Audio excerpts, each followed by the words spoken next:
tercera fue la vencida. Andrés Manuel López Obrador se convirtió en presidente de México tras años de debate, una intensa campaña de desprestigio en su contra y la formación de un nuevo partido político. Yo soy Patricio Morelos, consultor y analista político, y este es el primer episodio de Grilleros, un podcast dedicado a la comunicación política, a las campañas electorales, pero sobre todo a la grilla. Hoy nos acompaña mi amigo y colega Héctor Zuno, también analista y consultor de comunicación política. Héctor, muchas gracias. ¿Cómo están? Muchas gracias a todas las personas que están escuchando el día de hoy este podcast, pues les agradezco mucho su tiempo. El día de hoy vamos a platicar de temas interesantes. Yo creo que muchos de ustedes han estado en charlas, en comidas, en cenas, en diferentes momentos, han estado platicando pues cuáles fueron las razones por las que López Obrador empieza a posicionarse, empieza a, digamos que a ser un candidato competitivo que lo lleva a la presidencia de México y pues hoy en día tenemos un estilo de presidente que no habíamos visto anteriormente. Entonces empezaremos a platicar un poquito pues de algunos términos que son muy interesantes y que yo creo que va a valer la pena quedarnos con ellos. Es muy claro, la victoria de Andrés Manuel no fue como cualquier otra. López Obrador llega a la presidencia con el 53% de los votos, ganándole por más del doble a Ricardo Anaya y por un tanto más a José Antonio Meade. López Obrador fue uno de los presidentes más votados en todo el mundo y con un nivel de aprobación altísimo. Aquí habría que preguntarnos cuáles fueron los motivos de su éxito, como bien lo comentabas. A ver, desde una óptica de comunicación política, para que un proyecto sea viable es necesario que encontremos un espacio vacío. ¿Y qué es un espacio vacío? No es más que ese espacio dentro del espectro político en el que un candidato logra diferenciarse de las alternativas tradicionales. ¿Qué podemos decir que no estén diciendo los otros? Es totalmente cierto. En mi punto de vista, en el caso de Andrés Manuel López Obrador, como ustedes recordarán, el tema, muchas veces hacemos esta pregunta, sobre todo, por ejemplo, en mis alumnos en clase, les digo, bueno, ¿por qué gana López Obrador? Y muchos dicen, bueno, pues porque aborda el tema de corrupción de mejor forma, porque trae al tema de la cuarta transformación, porque el PRI y el PAN pareciesen ser lo mismo, porque había caído en la aprobación el presidente Peña Nieto y el PAN en Ricardo Anaya no termina por convencer al electorado. En cualquiera de los casos, lo que es un hecho es que López Obrador logra simpatizar más con su discurso porque era más creíble. Y digamos que el espacio, en mi punto de vista, tomando en cuenta este término que bien acuña Pato Morelos, es que el espacio vacío que logra encontrar es el hablarle al mexicano de cierta forma. Es decir, Ricardo Anaya, José Antonio Meade utilizan un lenguaje muy diferente al que usa el mexicano en el día a día. Pato, en tu punto de vista, López Obrador, ¿cómo logra conectar? ¿Cómo logra conectar más con el mexicano? Es muy cierto todo lo que comentas, Héctor. A ver, hay que decirlo claro. El sistema de partidos tradicionales falló. El PRI y el PAN le fallaron a la gente. Y mientras eso pasaba, López Obrador recorría el país, aunque la gente lo criticara, pero él tenía muy claro cuál era su objetivo. Y él entendió que no era un México, sino que eran muchos Méxicos, y que no era una realidad, sino que eran muchas realidades. Y a partir de ahí logró desarrollar un discurso para cada microrregión. Dependiendo del estado, dependiendo de la zona del país en la que estaba, él ya tenía un discurso, él ya tenía ciertas propuestas que ningún otro candidato o ningún otro partido de los tradicionales había dicho. ¿Y qué temas, por ejemplo, bueno, en mi punto de vista, los temas que logra abordar López Obrador, por ejemplo, en la clase baja, López Obrador habla más acerca de que la corrupción es el problema que ha tenido a la clase baja en la clase baja. Es decir, dice, gracias a la mafia del poder, gracias a los corruptos, tú eres pobre.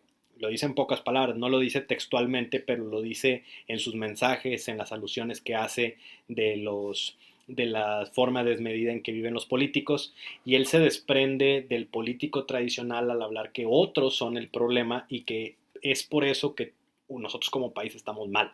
Es decir, nosotros como país, como situación de pobreza, pues tenemos de resultado una clase política rica y de hecho dice no se puede tener gobierno rico con Con pueblo pueblo pobre pobre. y es muy fuerte esa frase teniendo en cuenta que hay 50 millones de mexicanos en pobreza.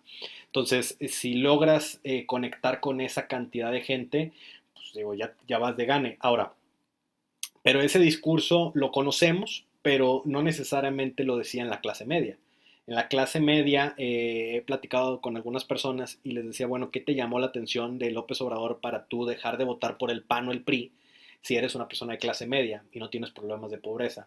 Y lo que me dicen, bueno, pues es que traía medidas más de izquierda, como por ejemplo la legalización de los matrimonios homosexuales, la legalización de la droga, que el gobierno dejara de tener al ejército en las calles, y eso llamaba la atención de otro estilo de población. Pero ese discurso no necesariamente conectaba en la clase baja, pero conectaba en las clases medias y altas. De hecho, si analizamos los resultados, vemos que Andrés Manuel ganó con los más pobres, con los de clase media y también con los más ricos. Ganó todos los estados con excepción de Guanajuato, es decir, prácticamente Andrés Manuel se llevó el país. El PRI no ganó un solo distrito de los 300 en el país. Entonces, ¿qué fue lo que lo llevó? Y me acuerdo mucho, durante la campaña me tocó ir a una boda con unos amigos a Guanajuato, y precisamente veníamos platicando sobre eso, de cómo uno de mis mejores amigos me decía que la mejor opción para México era Ricardo Anaya, que era muy joven, que era muy preparado, que quería invertir en tecnologías, eficientizar los procesos del gobierno.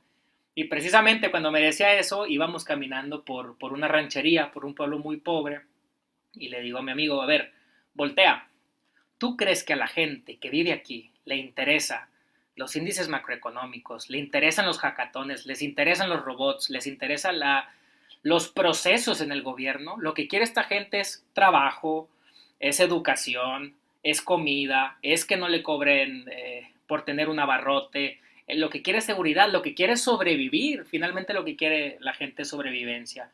Y Andrés Manuel lo entendió muy bien. Y a ver, nuestra realidad como clase media no es la realidad de todo México. Entonces creo que por ahí apuntó a que la campaña de Andrés Manuel sí entendió muy bien hacia qué electorado tenía que apuntar, con cuántos votos tenía que ganar, y a partir de ahí lo logró, ¿no? Y en tu punto de vista, ¿qué temas de espacio vacío empieza a tocar que no logran conectar los demás candidatos? Es decir, temas puntuales en temas de corrupción, cómo lo abordó, cómo manejó en tu punto de vista la inseguridad.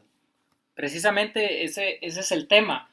Los tres candidatos punteros hablaron de combate a la corrupción, pero no es lo mismo hablar de combate a la corrupción desde una perspectiva de procesos, o desde una perspectiva de nos están robando, están abusando de nosotros. Esa mafia del poder es la que nos tiene aquí. Mientras ellos disfrutan con sus camionetas, con sus viajes, nosotros no tenemos ni para comer, ¿no? Entonces, los vamos a sacar del gobierno, los vamos a desterrar, de que se van, fue lo que le llegó a la gente, porque es un mensaje muy cercano, con mucha empatía, a decir, sí, vamos a buscar la manera de que las licitaciones sean más justas y temas como más arriba, ¿no? Para las élites, que la gente finalmente pues no lo trae en su radar. Ahora también aquí lo interesante va a ser ver, ahorita que ya Andrés Manuel pues ya está en el gobierno, quién va a tomar los espacios vacíos que están dejando ahora, digamos que deja López Obrador, porque al final del día, normalmente en los gobiernos, eh, el antagonismo llama mucho la atención. Por ejemplo, ahorita tenemos un gobierno de izquierda que si bien lleva poco, ya tenemos muestras de cómo va a ser la forma de gobernar. Y hay muchos que empiezan a tener esa nostalgia por esos gobiernos donde había una persona muy preparada al frente, donde ahorita, por ejemplo, muchos analistas políticos hablan de que hay muchos programas sociales que se están comiendo el erario público a costa del CONACYT y de ciertas cosas que obviamente para la clase media pues no va a ser bien visto si se empiezan a difundir. Entonces, con colegas he platicado, bueno, ¿quién va a tomar ese rol de ser el antagonista? ¿El PRI o el PAN o otros? Y el problema es que ahorita de momento, alguno, en mi punto de vista, el PAN está tomando ese rol sin querer hacerlo. Es decir, el PAN está representando mejor el antagonismo, pero no porque haga un esfuerzo, sino porque simplemente no se parece absolutamente nada a López Obrador. Y por desgracia del PRI, las bases priistas son bases que conectan muy fácil con López Obrador y entonces el voto priista, como ustedes podrán ver en estudios de opinión, pues empieza a irse a Morena por desgracia el PRI, y el PAN logra no ganar necesariamente, no es que vaya a ganar muchas elecciones, pero empieza a tomar ese rol de oposición sin haber hecho absolutamente nada. Lo del PRI es bastante lamentable. ¿Y por qué lo digo? Porque no se han dado cuenta de que ya perdieron. O peor aún, no se han querido dar cuenta.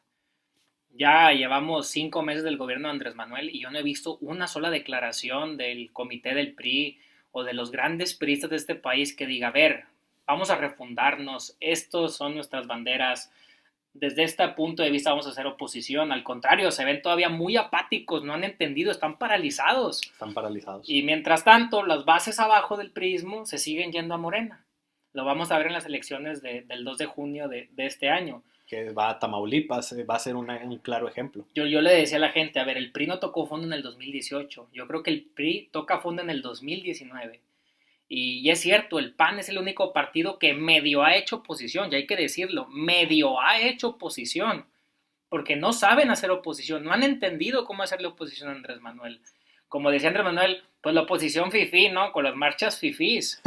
A ver, me llama mucho la atención de esta marcha que promovieron muchos panistas, que hay una frase que me llamó mucho la atención, que decía, no te burles, AMLO, los que tenemos cerebro no votamos por ti. Y bueno, ellos podrán pensarlo y es bastante respetable, pero la derecha tiene que entender que para regresar al poder tiene que volver a convencer a las mayorías, a los que les están diciendo que no tienen cerebro. Ok, que ellos se mantengan con el PAN, pues van a seguir siendo un partido chiquito que va a ganar en sus espacios como Guanajuato o Aguascalientes, donde tiene un posicionamiento importante. Pero si queremos contrastarnos de la gente de Morena, como nosotros los inteligentes y ustedes los jodidos o los mensos o los tontos, pues nunca van a llegar al poder porque finalmente se gana con votos, con mayorías, y la mayoría en este país hoy está con Morena y es pobre, ¿no? También es de decirlo ahorita que platicabas del tema de que el PRI está paralizado. Yo, por ejemplo, no he visto de qué manera, y ahí con permiso de los panistas, de qué manera el PAN efectivamente está tomando fuerza. Es decir, yo veo, el presidente actual es Marco Cortés.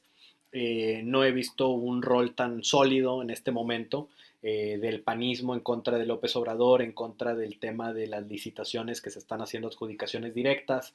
Damián Cepeda toma rol, Marco, pero como dice Patricio, yo creo que estamos paralizados en sí, es decir, nadie ha entendido bien cómo hacerle un contrapeso a López Obrador.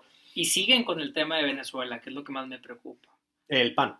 El PAN y la oposición, incluso los empresarios que están en contra de Andrés Manuel. En el 2006 les funcionó muy apenitas, como dijo Calderón. Que se parece, tú te refieres a que se parece a López Obrador. Como haya sido, ¿no? Ya. En el 2006 funcionó muy apenitas.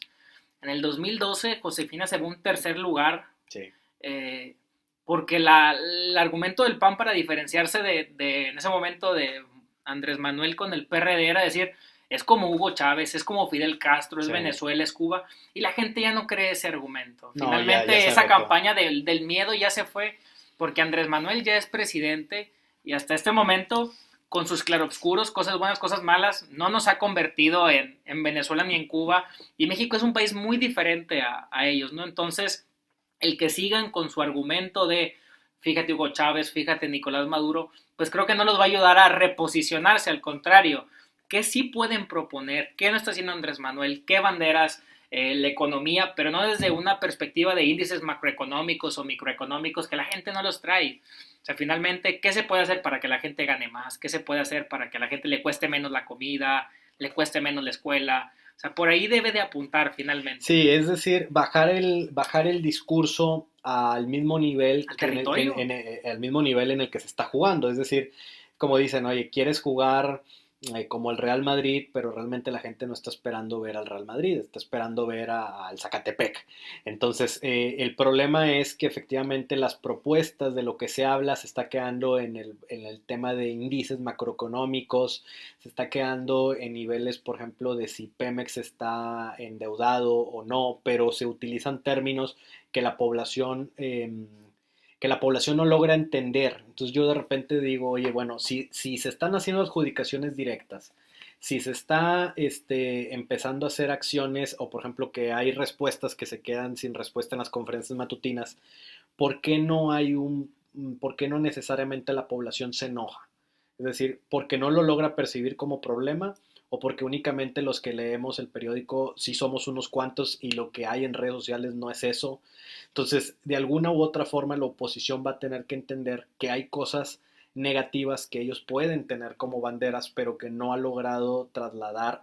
Y también puede ser que no es el momento. Al final del día, como se dice, la política es de momentos y a lo mejor como va entrando, pues sus niveles de aprobación están altísimos. Hay algunos analistas que he escuchado, por ejemplo, de tercer grado, que dicen, bueno, pues es que ahorita está en la luna de miel todavía y no hay nada que haga sentir a la gente que hay una necesidad de cambiar.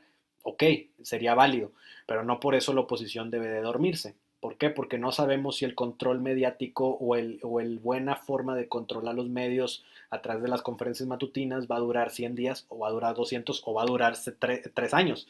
Y al final del día va a haber una elección en el 2021 donde va a haber, ¿cómo se llama?, elecciones para el Congreso y como en el caso de Estados Unidos, o sea, en Estados Unidos se sabía que el Partido Demócrata tenía que ganar más espacios para hacer una contra de Donald Trump. En el caso de México es lo mismo. Hoy en día la mayoría es de Morena y de sus partidos aliados. ¿Qué va a hacer la oposición para volver a reconquistar a la gente y hacerle realmente una contrasombra, perdón, ser la sombra de López Obrador, poner las manos al menos? Lo que es cierto es que Andrés Manuel tiene detrás de sí a millones de enamorados. Es decir, no es gente que ve a Andrés Manuel como, pues es un líder de izquierda, déjame lo apoyo. Andrés Manuel es el gran líder que ellos ven y que no vieron por décadas. Entonces, tanto el PRI, el PAN o los otros partidos que hoy hacen oposición tienen que entenderlo. Estas personas a las que llaman chairas, pues finalmente es gente que va a defender a Andrés Manuel a muerte. Hasta el momento lo va a hacer. Entonces, ¿qué están haciendo los otros partidos para enamorar primero a sus simpatizantes, que no se les vayan? Porque en el panismo fue menos, pero también muchos panistas se fueron con Sí, Andrés Manuel. sí, es Por el correcto. descontento de la autodestrucción del PAN, de los líderes que intentaron quedarse con el partido, ¿no? Sí, esa división que obviamente se quedó en las esferas de los que nos andamos metidos en temas de política, que hubo una división entre el grupo de Moreno Valle, el grupo de Ricardo Anaya, de La gente de repente Calderón, la por gente de supuesto. Calderón, ahora Margarita se va y luego Calderón se va.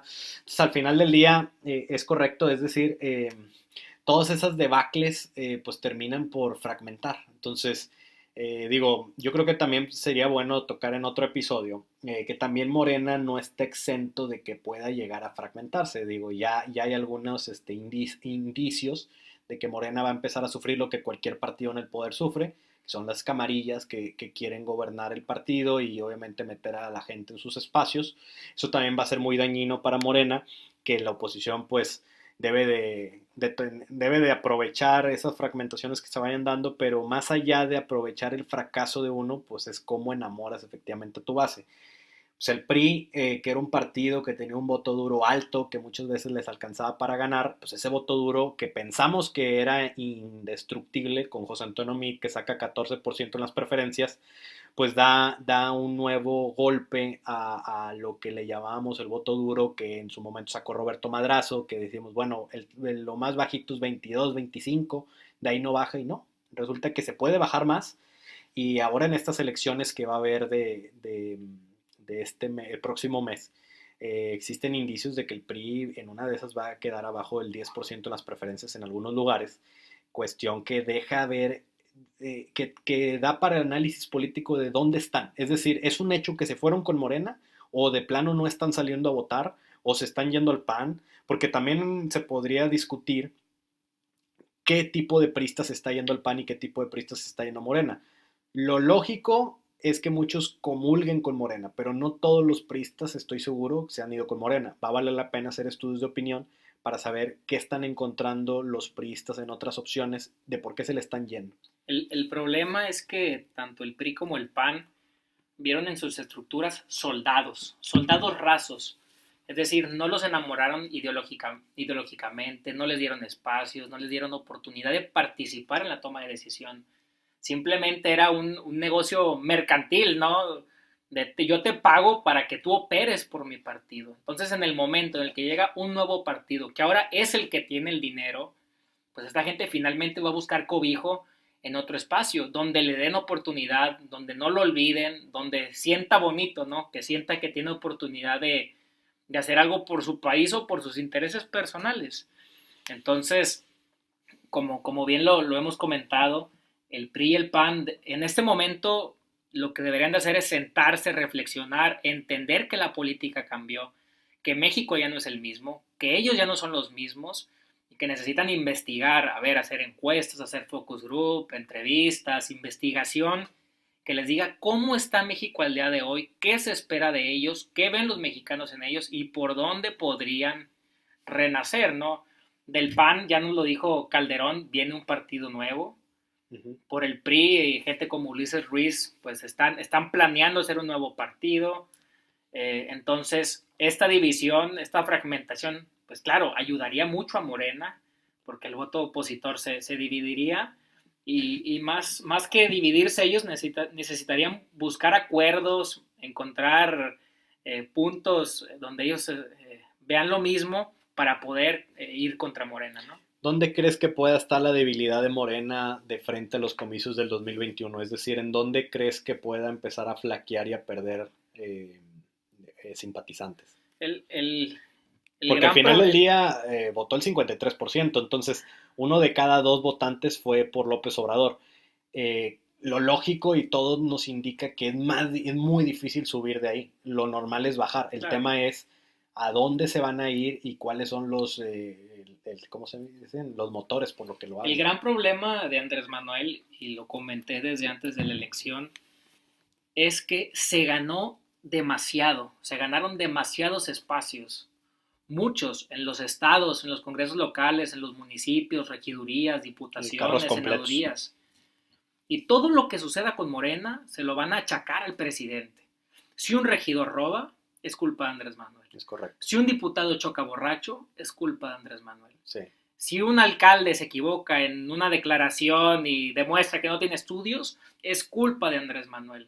Entonces, como Morena tiene tantos espacios hoy a nivel nacional, lo que dejen de hacer otros le va a afectar al presidente. Y también para beneficio de López Obrador, lo bien que le vaya, también va a bajar. Y Andrés Manuel no puede estar revisando día con día cómo van todos sus regidores, todos sus alcaldes, todos sus diputados, porque no le alcanza el día.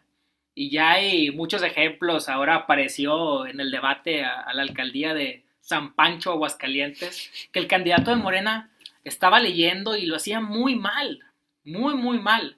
Que dicen, ¿esa es la cuarta transformación? Pues yo estoy seguro que Andrés Manuel no se sentó a ver cuáles eran todas las opciones para alcalde de San Pancho para elegir al mejor, ¿no? Eso viene de negociaciones o de diferentes cosas. Entonces, Andrés Manuel y Morena, la dirigencia, tienen que buscar la manera de comunicar que si bien desde el gobierno federal se están intentando hacer las cosas bien, pues quizás lo que se haga abajo con sus alcaldes o sus regidores o sus diputados no va a ser lo mejor, ¿no? Aquí en Nuevo León ya lo vimos con el conflicto del diputado de Morena que iba en contra del matrimonio homosexual, del aborto, cuando la agenda de Morena a nivel nacional lo aprueba, ¿no? Entonces, pues, ¿dónde está Morena, no? ¿Dónde está la agenda de Morena? ¿O por qué esta gente compitió por Morena si iba en contra de lo que Andrés Manuel defendía? De hecho, parece, si nos vamos un poco a la historia política, como cuando el PRI gobernaba casi todo el país, las pequeñas victorias que hacía la oposición las hacían a nivel local, porque los problemas eran más fáciles de transmitir a nivel local y obviamente eso fue paulatinamente mermando, digamos que, o sea, fue haciendo que el PRI perdieran municipios, perdieran estados, hasta que perdiera la presidencia. Estoy seguro que ya no es el mismo México de antes en donde se van a tardar 70 años en sacar a Morena, por supuesto que no. Pero lo que sí es un hecho es que la oposición va a tener que entonces empezar a ver a niveles locales de qué manera empieza a reconquistar la gente. Construir desde abajo, porque, con la gente, finalmente sí, con la gente. Porque, a ver, querer quitarle a López Obrador todo lo que tiene ahorita, a él directamente es muy difícil. ¿Por qué? Pues porque obviamente conquistó uno de cada dos votantes, tenía 18 años haciendo campaña, hasta el momento no se le ha sacado ningún problema tan grave como para que la gente lo deje de querer. Y no les alcanza ni el tiempo ni el dinero, ¿eh? Porque... Y las elecciones son en 2 años, entonces, a ver, si no vas a poder ganarle a Morena todo, gánale algo.